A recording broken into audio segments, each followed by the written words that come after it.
다윗의 이야기는 초자연적인 이적과 기사가 나타나지 않습니다. 그래서 일상을 살아가는 우리들이 그 일상 가운데에서 믿음의 삶, 영적인 삶을 살고자 할 때 매우 큰 유익이 있습니다. 다윗의 이야기를 살펴보고 있는데요. 지난주에 하나님께서 다윗을 광야로 쫓아내신 것이다 라는 것을 되새겨 보았습니다. 사람은 자발적으로 광야를 찾아가지 않는다. 하나님이 몰아가시는, 사람 편에서 보면 하나님이 쫓아내신 것이고, 또 하나님 편에서 표현을 하면 하나님이 친히 인도하신 것이죠. 광야는 자신의 연약함과 한계를 깨닫고 겸손을 배우는 배움터입니다. 겸손하게 하나님을 바라할 때 인생은 그 겸손함, 자신의 연약함과 한계를 깨닫고 인정함으로 인해서 하나님을 의지하게 되죠. 그 하나님을 의지함은 사람 편에서 어떤 행동 양식으로 나타나느냐? 전적으로 하나님을 의지하면 전적으로 하나님께 순종하게 되어 있습니다. 그래서 이스라엘의 광야 생활을 요약할 때 광야에서 이스라엘은 율법에 순종하는, 하나님의 명령과 규례와 법도를 지켜 행하는 것을 훈련한 곳이 광야다라는 것을 분명히 가르쳐 주죠. 다윗 또한 마찬가지였습니다. 그렇게 광야에서 훈련한 다윗은 막상 다윗을 도망자로 살게 만든 그 사울이 다윗 앞에 뭐라고 표현을 해야 될까요? 이렇게 놓여 있을 때 다윗의 부하들은 하나님이 주신 절호의 기회로 원수를 제거할 기회로 봤습니다. 즉 사울을 원수로 바라보았는데 광야에서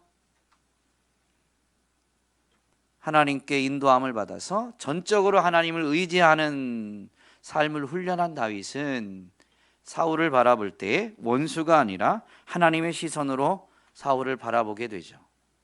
그래서 사울을 하나님이 기름 부은 종으로 바라보게 됩니다. 그래서 자기가 원수를 갚지 않습니다. 원수 갚는 것이 하나님 손에 있다라고 하면서 직접 원수를 해하려고 하지 않았습니다.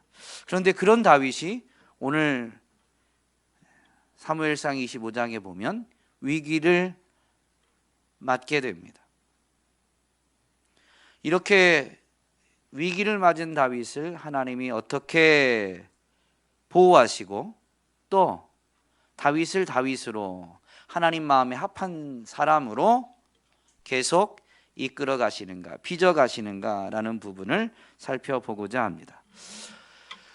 사무엘상 25장은 이 나발 사건인데요. 다윗이 광야에서 생활할 때 어떻게 살았냐면요. 23장에 보면 다윗은 광야에서 도망자로 살지만 어려움에 처한 사람들을 도와주게 됩니다.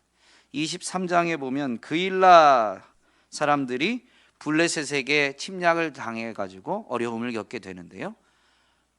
하나님은 다윗으로 하여금 그 그일라 사람들을 구원하게 합니다. 자기도 도망자 신세인데 더 긴급한 어려움을 당한 사람들을 돕는 일을 광야 생활 중에도 합니다. 또 오늘 나발 사건에서 보면 나발의 종들이 이 아비가일에게 보고하는 내용을 보면 여전히 다윗은 광야에서 도망자였는데도 불구하고 기회가 있으면 그 광야에서 연약한 사람들을 돌보았습니다. 광야는 위험 요소가 많죠. 인위적인 위험 요소는 강도가 자주 출몰합니다. 그러다 보니까 강도에 비해서 힘이 약한 사람들은 약탈을 가진 것을 빼앗기게 되죠.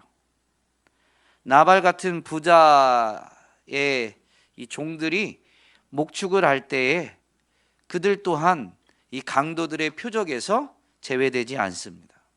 그런데 나발의 종들의 보고를 보면 그들이 그 광야에서 목초지를 찾아서 양을 칠 때에 다윗 일행이 항상은 아니지만 기회가 있을 때마다 그들을 지켜주고 보호해 주었습니다.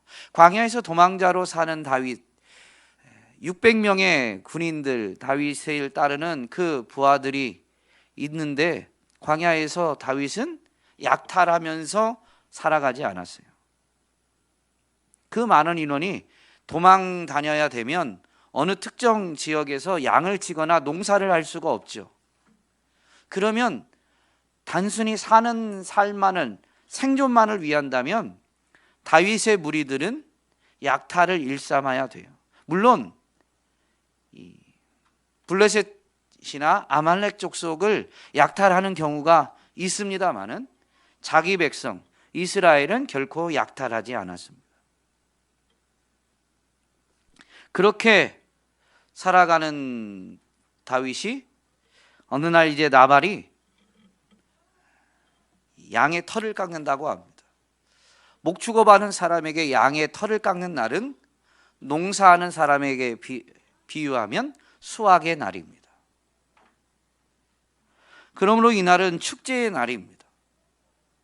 수고한 것을 수확하는, 그래서 잔치하는 날입니다. 율법에 보면, 농경사회에서 주어지는 율법에서 보면 한 해 동안 수확한 다음에 그 수확하는 원리가 뭐냐면요, 가난한 자들을 배제하지 말라는 거죠. 그래서 수확할 때조차도 귀퉁이의 것은 남겨두고 또 떨어진 것은 줍지 말고 가난한 자들을 배려해야 됨을, 또한 수확한 것으로 잔치할 때에는 성중에 있는 고아와 과부와 레위인들, 나그네들을 외면하지 말 것을 분명히 명령합니다. 이러한 하나님의 명령을 되새겨 본다면 나발이 지금 양을 깎을 때 그 이 소식을 듣고 다윗이 소년들을 보내서 음식을 좀 베풀어 주기를 정중하게 간청하죠. 그렇다면 다윗이 종들이 양을 칠 때 호의를 베풀지 않았어도, 도움을 주지 않았어도 자신이 잔치하는 날에 음식을 나눠주는 것이 마땅한 것입니다.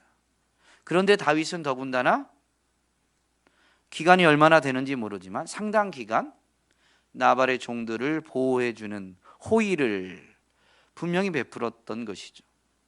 그렇다면 다윗이 소년들을 보내서 8절 말씀에 보면요, 이렇게 소년들에게 말하라고 해서 소년들이 나발에게 가서 음식 나누어 줄 것을 요청하는데요, 내 종들과 내 아들 다윗에게 주기를 원하노라 라고 말합니다. 그러니까 다윗의 부하들은 나발의 종으로 표현을 하고 다윗은 나발의 아들로, 그것은 다윗이 나발을 아버지라고 부른 거예요. 유대 사회에서 보면, 성경의 기록에도 보면 혈연 관계로 자녀와 아버지 관계가 아닌데 아버지라고 부르는 경우가 있죠. 다윗도 사울을 향해서 뭐라고 해요? 내 아버지여 라고 부르기도 합니다. 상대방을 극히 존중할 때에 호칭이 사용되어지는 호칭이 아버지라는 호칭입니다. 그러니 다윗은 자기가 나발의 종들에게 베푼 호의에 대한 정당한 대가를 요구해도 납득될 만한 상황인데, 종들의 자세를 보면 납득될 만한 상황인데 다윗은 정당한 대가를 요구하는 게 아니고요, 정중하게 잔치의 날에, 하나님이 이렇게 복 주신 날에 우리를 종과 당신의 아들과 같은 우리에게 긍휼을 베풀어 달라라고 정중하게 요청한 것입니다. 그런데 돌아온 것은 뭐예요? 거절한 것만이 아니라요, 거절을 넘어서 모욕이 돌아왔습니다.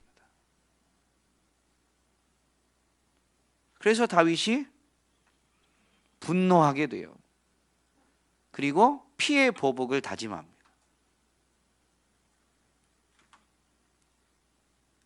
다윗이 왜 이렇게 분노했을까요? 아니, 다윗을 그렇게 고생스럽게 만든 사울이 지금 눈앞에 있을 때에도 하나님의 시선으로 그 사람을 바라보면서 하나님을 기쁘시게 해드리는 선택을 했거든요. 죽이지 않고, 하나님이 기름 부은 종이기 때문에 죽이지 않기로 선택을 합니다. 그런 다윗인데 자기가 직접 모욕을 받은 것도 아니고 소년들을 보냈어요. 어린 소년들을. 그리고 그 소년들이 모욕을 당하고 와서 전달하는 거예요. 간접적인 거죠. 모욕을 받긴 했지만. 그런데 다윗이 엄청나게 분노하면서 피해의 이 복수를 다짐합니다. 다윗이 왜 이렇게 분노했을까요? 이 앞장에서는 원수가 눈앞에 있어도 존중하고 하나님의 시선으로 바라보면서 복수하지 않았는데, 왜 오늘 본문에서는 간접적으로 모욕을 받았는데도 불구하고 이렇게 펄쩍펄쩍 뛰면서 피해 복수를 다짐할까요?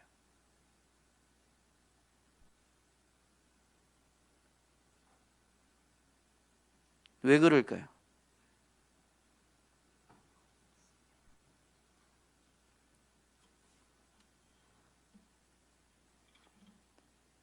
히터를 좀 꺼도 되겠죠? 네. 아니, 질문을 드렸는데 피곤해 하시는 것 같아서 히터를 좀 꺼야 될 것 같아요.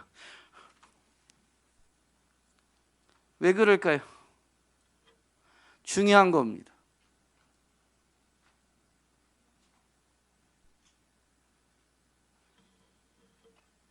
다윗의 본 모습은 지난주에 살펴본 이 사무엘상 24장 엔게디 광야 그 굴에서의 모습일까요? 오늘 본문의 모습일까요? 다윗의 본 모습이 오늘 본문의 모습이에요. 이게 사람의 본성이에요. 다윗은 날 때부터 대단한 사람으로 난 게 아니에요. 하나님이 다윗을 다윗으로 만들기 위해서 훈련을 시키시니라고 광야까지 몰아내셨고, 그 광야에서 하나님이 훈련시키시면서 다윗은 영적인 시선을 가지게 된 거예요.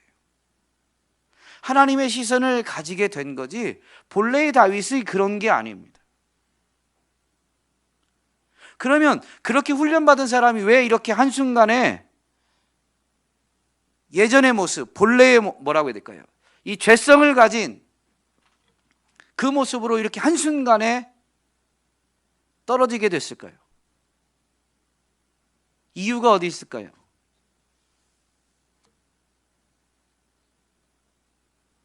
저를 보면 답이 없습니다. 항상 성경을 보셔야 돼요. 1절에 보면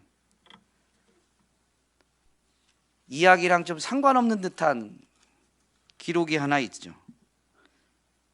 25장 1절에 보면 사무엘이 죽음에 온 이스라엘 무리가 모여 그를 두고 슬피 울며 라마 그의 집에서 그를 장사한지라. 다윗이 일어나 바란 광야로 내려가니라.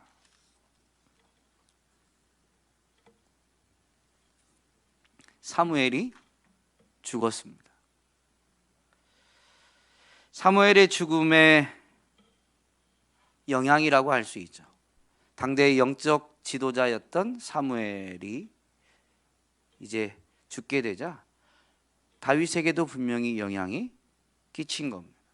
어떤 영향이 끼쳤는지 모르지만 성경에 이 사건이 필요 없이 기록된 게 아니거든요. 성경을 항상 그 문맥 안에서 의미를 찾으시면 되는데요. 사무엘의 죽음, 다윗은 사실 이 19장에 가면 사울이 한번 다윗을 죽이려고 해요. 그때 미갈의 도움으로 다윗이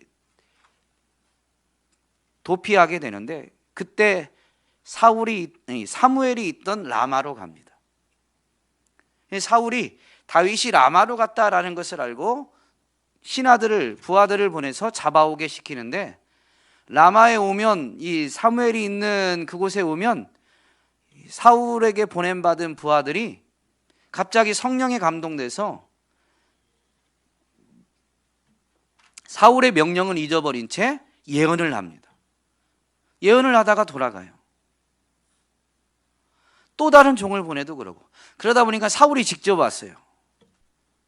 그런데 사울도 그때 성령에 감동돼서 예언을 하고 다윗을 붙잡아 가지 않습니다. 다윗은 물론 성경 기록에 사무엘과 어떤 교류를 했는지는 모르지만 분명히 사울을 피해 도망했을 때 사무엘에게 피했었고 그리고 그 사무엘을 통해서 하나님이 자신을 지키신다라는 것을 분명히 깨닫게 됩니다. 사울이 왔는데도 붙잡아 가지 못해요. 성령에 감동돼서 예언만 하고 돌아가니까. 그런 일을 보여준 그리고 자신을 기름 붓고 그 하나님을 의지하게끔 만들어준 그 사무엘이 이제 죽게 된 거죠. 성경에 보면 영적 지도자의 영향에 대해서 보여주는 기록들이 많이 있습니다. 이스라엘의 역사가 그런데요. 사사기를 보면 모세의 뒤를 이은 여호수아가 죽고 또 여호수아와 함께 가나안 정복 전쟁을 치렀던, 즉 하나님이 이스라엘과 함께 하시면서 하나님이 대신 싸우시는, 하나님이 가나안을 이기게 하시는 그 전쟁을 경험했던 세대가 다 죽은 다음에 사사기를 보면 그들이 우상을 숭배합니다. 물론 어려움을 만나게 되면, 고난을 겪게 되면 다시 하나님을 찾지만 여호수아와 하나님이 대신 싸우시는 전쟁을 경험하지 못한 세대에는 자기 소견에 옳은 대로 행합니다. 영적 지도자의 부재가 무엇을 낳는지를 잘 보여주죠. 이스라엘 왕조의 역사도 마찬가지입니다. 특별히 분열 왕국으로 가면 선한 왕이 있고 악한 왕이 있는데요. 역대기는 이 남유다 왕조를 중점적으로 다루죠. 그런데 그 유다 왕조 안에서도 보면 여호와 보시기에 정직히 행하다가도 나중에 잘못된 길로 걸어가는 이들이 있습니다. 근데 그 차이점을 보면 어디에 있냐면요, 영적 지도자가 굳건히 서 있느냐, 영적 지도자의 가르침을 잘 따르느냐, 그때는 여호와 보시기에 정직히 행합니다. 대표적으로 유다 왕 요아스, 아달랴가 이 왕의 아들을 다 죽일 때 제사장 여호야다의 기지로 인해서 보호받은 아기입니다. 7살이 되는 해에 이제 왕에 오르게 되는데요. 그 일을 도왔던 여호야다, 이 제사장, 영적인 지도자가 이제 살아있을 때 이 요아스는 여호와 보시기에 정직히 행합니다. 그런데 여호야다가 죽고 난 다음에는 여호와 보시기에 악을 행하게 되죠. 영적 지도자의 영향력은 세속적으로는 차이가 안 날지 모르지만 분명히 믿음의 삶, 영적인 삶에서는 매우 큰 차이가 있습니다. 제가 어떤 목사님 유튜브인지는 지금 기억이 안 나는데요, 갑자기 생각나는 게 뭐냐면 목사님의 목회 목표가 뭐냐면 성도들이 목사를 필요치 않는 성도로 양육하는 게 그분의 목회 목표래요. 비전이래요. 그러니까 누군가가 그렇게 물었어요. 아니, 성도들이 목사님을 필요치 않으면 목사님은 그러면 그렇게 성도님들을 훈련시키고 난 다음에 성도님이 목사님을 필요치 않으면 목사님은 이제 어떻게 하시려고 그러세요? 그러니까 그 목사님이 말씀하시기를 성도들이 목사가 필요하지 않을 만큼 스스로 말씀을 읽고 묵상하고 말씀대로 삶을 살면 목사가 필요치 않은 것처럼 보이지만 그런 사람은 목사의 소중함을 바로 알고 더욱 목사를 붙들고 요청한다라고 답변을 하시더라고요. 참 아이러니하죠.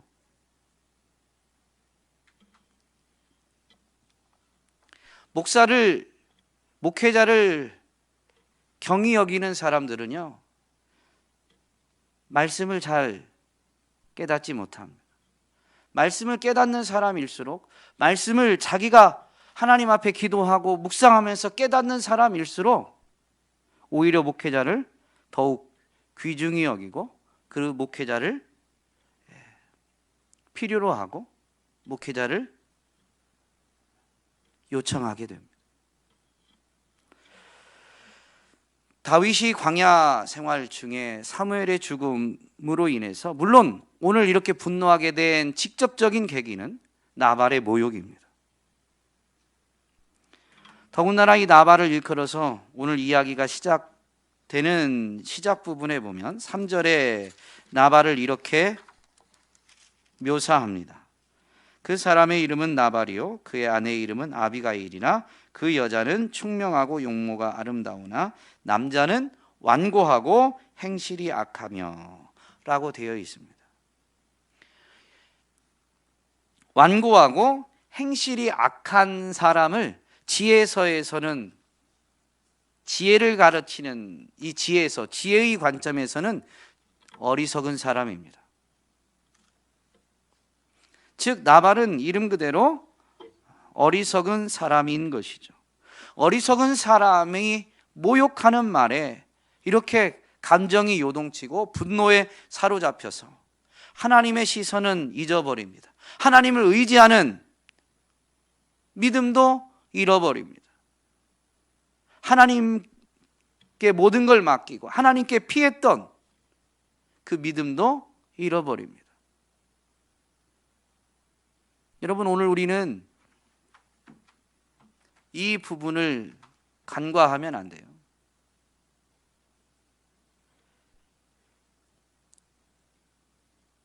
하나님을 전적으로 의지하는 그 믿음은 말씀을 배울 때, 말씀을 통해서 얻어지게 되는 거죠. 말씀을 가르치고 영적으로 이끌어 주었던 지도자가 사라지자 다윗 같은 사람도 육신의 감정에 휩싸이게 됩니다.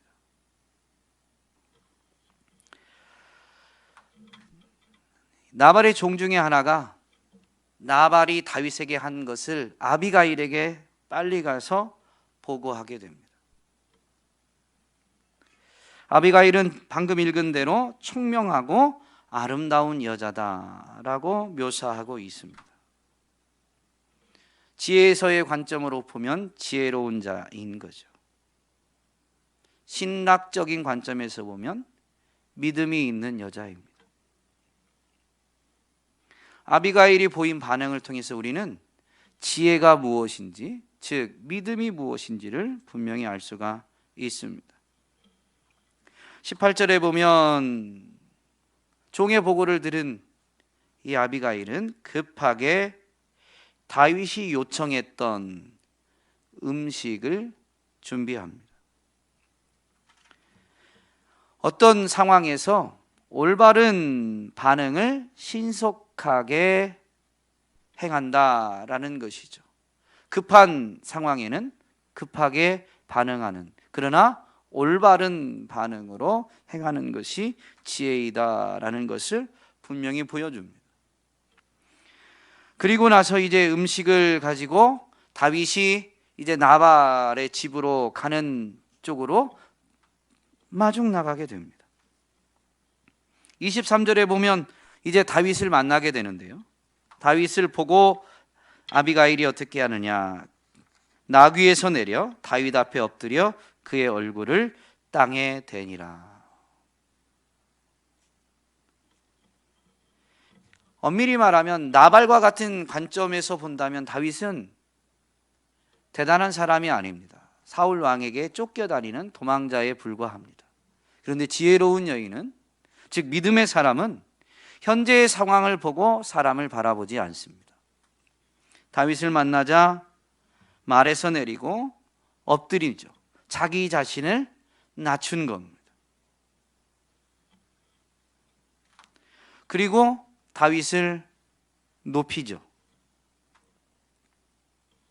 이것은 믿음의 자세요. 엄밀히 말하면 믿음의 자세는 어떤 자세냐면요, 예수님을 닮는 겁니다. 그게 믿음의 자세입니다. 즉 예수님의 마음을 가진 거예요. 빌립보서 2장 3절로 5절 말씀만 읽어드리면, 아무 일에든지 다툼이나 허영으로 하지 말고 오직 겸손한 마음으로 각각 자기보다 남을 낮게 여기고 각각 자기 일을 돌볼 뿐더러 또한 각각 다른 사람의 일을 돌보아 나의 기쁨을 충만하게 하라. 너희 안에 이 마음을 품으라. 이런 마음을 가지라는 거예요. 그런데 이어서 뭐라고 하냐면 곧 그리스도 예수의 마음이니 라고 하죠. 다툼이나 허영으로 하지 않고 오직 겸손한 마음으로 각각 자기보다 남을 낮게 여기고 각각 자기 일을 돌보는 그러한 마음 자세가 어떤 마음이냐? 예수님의 마음이다라고 분명히 가르쳐 줍니다. 아비가일은 지금 다윗 앞에서 자신을 낮추고 남을, 다윗을 더 존중하는, 귀하게 여기는, 그러면서 자기 자신의 일을 하면서 남을 돌보는 일까지도 하고 있는 거죠. 예수님의 마음을 가진, 믿음의 자세를 가진 모습입니다. 이것이 지혜입니다. 성경은 지식을 많이 가진 것이 지혜라고 하는 게 아니라요, 믿음을 가진 것이 지혜이고 믿음의 자세가 지혜로운 삶이다라고 분명히 가르쳐 줍니다. 그렇게 다윗 앞에 겸손히 엎드린 아비가일이 이제 24절에 보면 이렇게 전합니다. 여종의 말을 들으소서라고 하면서 다윗에게 이제 믿음의 고백을 하고 믿음으로 다윗에게 간청합니다. 그 믿음의 간청은 자신을 낮췄기 때문에, 그리고 다윗을 높이기 때문에 간청이지만 믿음의 자세를 다윗에게 설명하고 있는 거예요. 믿음의 자세를 먼저 고백하는 것을 보면 나발이 행한 것이 자기의 잘못으로 고백합니다. 28절에 보니까 주의 여종의 허물을 용서하여 주옵소서. 다윗이 모욕을 당하고 그래서 이제 피해 보복을 하려고 이렇게 나서게 된 그것은 자기 잘못이다라는 거예요. 그때 어리석은 나발이 다윗이 보낸 사람을 맞이하도록 자기가 대처하지 못했던 것, 그리고 그때 없었기 때문에 지금 이렇게 늦게 오게 된 것, 이 모든 것이 자기의 허물이다라고 분명히 고백하면서 용서해 주기를 요청하고 있죠. 우리가 성령의 사람의 자세가 뭐라고 그랬죠? 문제 앞에서 자기 자신을 돌아보는 것, 그리고 자기의 문제점을 해결받고 나서 남을 지적하는 게 아니라 남을 도와주는 것이 성령의 사람이다라고 했습니다. 믿음의 자세인 거죠. 또 26절 말씀에 보면 내 주여 여호와께서 살아계심을 두고 맹세하노니 내 주도 살아계시거니와 내 주의 손으로 피를 흘려 친히 보복하시는 일을 여호와께서 막으셨으니 내 주의 원수들과 내 주를 해하려는 자들은 나발과 같이 되기를 원하나이다. 간청과 기원하는 표현이지만 이 메시지는 풀어서 말하면 다윗 당신의 손으로 원수를 갚지 마십시오. 하나님이 직접 보복하게 하십시오 라고 말하는 것입니다. 믿음의 관점이죠. 우리의 싸움은 혈과 육을 상대하는 게 아닙니다. 믿음의 관점은 싸움의 대상이 사람이 아니다라는 걸 분명히 보는 거예요. 사람을 통해서 불화살을 쏴서 내 감정을 요동치고 하나님의 뜻에 합당하지 않게 내가 반응하게끔 만드는 겁니다. 그러므로 정복해야 될 곳은 내 마음, 내 영혼이지 사람이 아닙니다. 사람이 만약에 잘못했다면 그것을 보복하는 건 누구예요? 온 땅의 진정한 통치자이신 하나님이 하시는 거죠. 다윗이 광야에서 훈련받았던 하나님께 피하고 하나님께 모든 것을 맡기는 그것을 지금 아비가일이 간청하는 목소리로 가르쳐주고 있는 것입니다. 이게 믿음의 자세요. 이런 믿음의 자세를 가지는 것이 바로 지혜인 것이죠.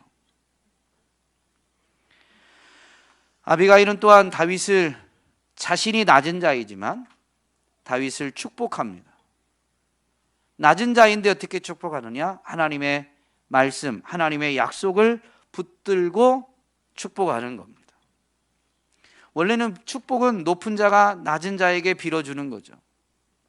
그러나 하나님의 말씀을 의지하면 낮은 자가 높은 자에게도 축복할 수가 있는 겁니다. 조금 전에 읽었던 내 주의 원수들은 나발과 같이 되기를 원하나이다. 하나님이 다윗에게 기름 부었고 그래서 하나님이 다윗을 왕으로 삼고자 한다면 그것을 방해하는 대적들은 하나님이 심판하실 거예요. 지금 자기 남편이 어떻게 될지 모르지만 어리석은 자에 대한 하나님의 분명한 심판이 있습니다. 그것은 지혜를 통해서 이스라엘에게 분명히 가르쳐 주신 것입니다.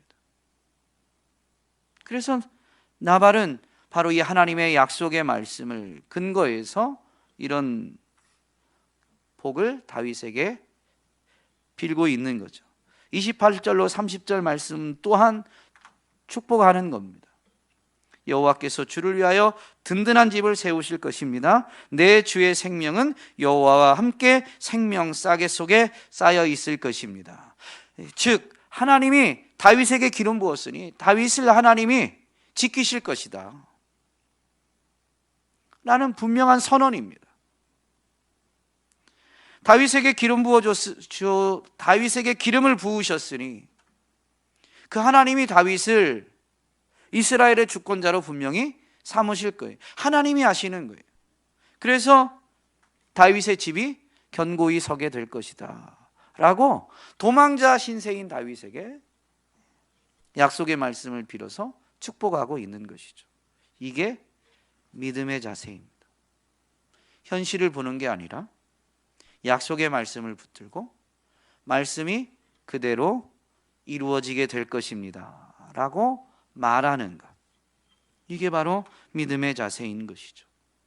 오늘 우리가 읽은 본문의 다윗의 말처럼 다윗은 하나님이 예비하신 아비가일과의 만남을 통해서 분노에 사로잡혀서 나발만이 아니라 다윗을 모욕한 건 나발 한 사람인데요.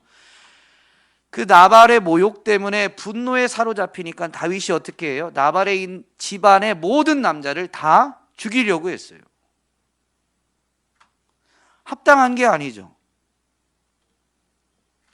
그렇게 분노에 사로잡혀 살인하려던 다윗이 아비가일을 통해서 자신의 마음을, 죄를 다스리게 됩니다. 그래서 거기서 돌이켜서 하나님 마음에 합당한 자로 서게 되는 거죠. 하나님의 예비하심입니다. 심지어 32절 말씀해 보니까 이스라엘의 하나님 여호와를 찬송할지로다, 이렇게 만나게 하신 다윗은 아비가일이 지금 와서 이렇게 말한 그 모든 것을 통해서 하나님의 섭리, 하나님의 뜻을 깨닫고 되새긴 거예요. 그래서 돌이킬 수 있는 거죠. 아비가일이 가져온 그 음식이 만족스러워서가 아닙니다. 아비가일을 통해서 하나님의 섭리를 깨닫고 하나님의 뜻을 깨달았기 때문에 돌이킬 수가 있게 된 것입니다. 가인의 경우는 어떻습니까? 지난 수요일 날 강 목사님이 창세기 4장 말씀을 증거해 주셨는데요, 4장 7절에 보면 하나님이 가인에게 직접 말씀하세요. 너 분하여 하는 건 어떻게 된 일이냐 라고 하면서 죄가 너를 원하나 너는 죄를 다스려라 라고 하나님이 직접 말씀해 주세요. 동생의 재산은 상달되고 자기 재산은 상달되지 않은 것 때문에 시기심이 일고, 그 시기심이 계속 마음에 간직되다 보니까 시기가 분노를 낳고, 분노가 이제 동생을 죽이려는 행동으로 이어지게 되죠. 그 마음, 분노하고 있는 그 마음을 하나님이 아시고 너 분노하는 게 어떻게 된 일이냐라고 분명히 말씀하시면서, 그 감정이 뭐냐면 지금 죄가 가인을 미혹하고 있는, 죄가 지금 너를 원하는데 너는 죄를 다스려라 라고 하나님 분명히 말씀해 주시죠. 그런데 하나님이 이렇게 말씀해 주셔도 가인은 어떻게 했어요? 자기 감정대로 하죠.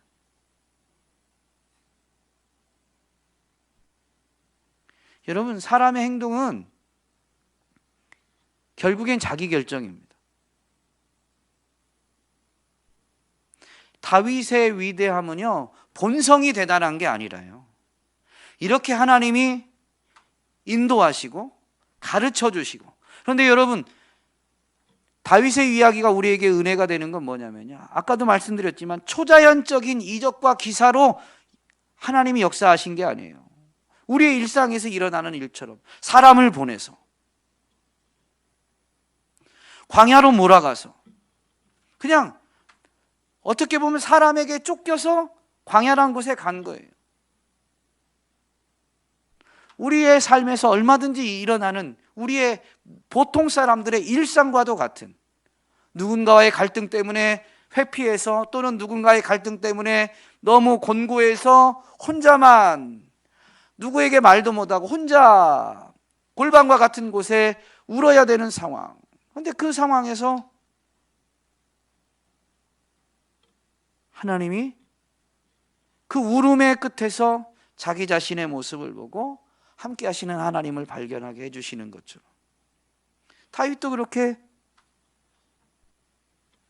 환경으로 몰아가셔서 쫓아내셔서 광야로 이끌어 가시고, 그 광야에서 하나님을 발견하게 되고 하나님의 마음을 깨닫게 해주시고 하나님의 시선을 가지게 해주시는 거죠.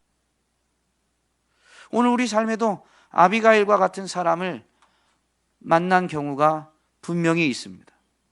우리가 모르고 지나가는 게 문제지 하나님이 안 보내시지 않습니다. 여러분, 그래서 계시록에 보면 마지막 심판대 앞에 서면요, 어느 누구도 왜 하나님 나에게는 회개할 기회 한 번 안 주셨어요? 왜 하나님 나에게는 예수님을 영접할 기회를 한 번도 안 주셨어요? 그렇게 핑계할 수가 없어요. 하나님은요, 죄인도 회개하고 돌아오길 원하시면서 쉬지 않고 일하시는 분이십니다. 문제는 하나님이 보내도 자기가 거절한 거예요. 그게 당사자의 선택이다라는 게 나중에 하나님 앞에서 쫙 펼쳐지면 핑계할 수가 없는 거예요. 너 지옥 해도 저는 왜 제가 지옥 가야 됩니까? 항변할 수가 없는 거죠. 너 천국 해도 당연하죠 라고 할 수가 없는 거예요. 하나님이 이렇게까지 해주시지 않았으면 내가 예수님을 영접할 수가 없었다라는 걸 이미 알지만 한 번 더 깨닫게 되니까. 어쨌든 우리의 삶에 하나님은 아비가일과 같은 사람을 보내셨습니다. 그리고 지금도 보내십니다. 오늘 저와 여러분이 다윗과 같은 사람으로 자라가려면요, 그 만남을 귀히 여겨야 됩니다. 물론 다윗과 아비가일의 이야기는 이제 하나님이 나발을 심판하시고 난 다음에 다윗이 소년들을 보내서 아비가일을 자기 아내로 이렇게 자기와 결혼해 주기로 청하게 되고 아비가일이 응해서 부부가 되지만요, 어쨌든 다윗은 아비가일의 무엇을 보았을까요? 이 지혜로움을 보고 귀히 여긴 거예요. 왕이 될 사람이 이미 한번 결혼한 여자, 그런 자격을 따진 게 아니에요. 이 지혜로움, 이 믿음의 자세를 가진 그 사람을 귀히 여겨서 함께하고자, 남자와 여자이고 또 나발이 죽음을 당하니까 결혼으로 이렇게 더욱 친밀한 사귐을 가지게 된 거죠. 꼭 결혼이 포커스가 아닙니다. 믿음의 관점을 가진 사람은 믿음의 사람을 귀히 여깁니다. 지혜로운 사람은 지혜로운 사람을 귀히 여깁니다.